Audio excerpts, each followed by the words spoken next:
આ છે વઢવાણનો હવા મહેલ।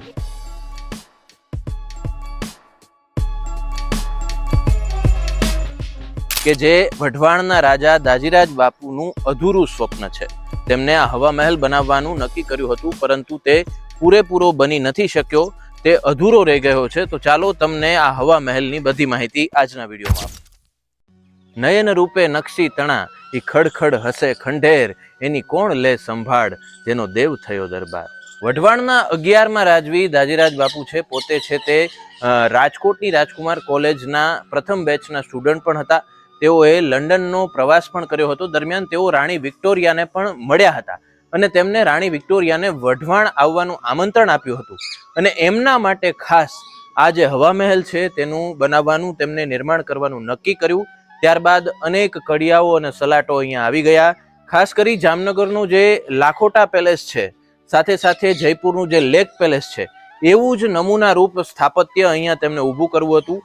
તમે અહીંયા જોઈ શકો છો કે આ જે વઢવાણની આ જે જગ્યાએ ઊભો છું, જે હવા મહેલ જ્યાં આવેલો છે, તેની એક તરફ છે તે ધર્મ તળાવ છે, બીજી તરફ છે તે સુખડિયું તળાવ છે અને એક તરફ છે તે એ વખતે ભોગાવો નદીનો કાંઠો હતો। એટલે કે આ જે હવા મહેલ જ્યાં બનાવવાનો હતો તેની ત્રણેય તરફ પાણી રહે અને પાણી જે છે એ આ જે સ્ટ્રક્ચર તમે જોઈ રહ્યા છો કે આ જો આખો હવા મહેલ જે બની ગયો હોત તો આ જે સ્ટ્રક્ચર છે, આ સ્ટ્રક્ચરમાંથી અહીંયા પાણી ભરાઈ ગયું હોત, પાણી અહીંયા આવી ગયું હોત।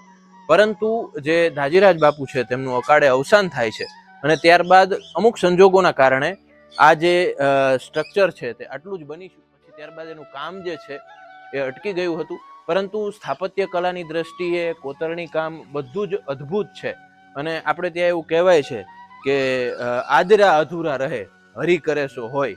એ વાત કદાચ આ હવા મહેલ માટે સાચી પડી અને વઢવાણનો જે હવા મહેલ છે જો બન્યો હોત તો નમૂનેદાર જે મહેલ હોત, પરંતુ આજે આ જે સ્ટ્રક્ચર છે આમ તો હેરિટેજ સાઇટની અંદર આવે છે, પરંતુ વઢવાણમાં હવા મહેલનું જે સ્વપ્ન છે વઢવાણના રાજાનું એ અધૂરું જ રહી ગયું।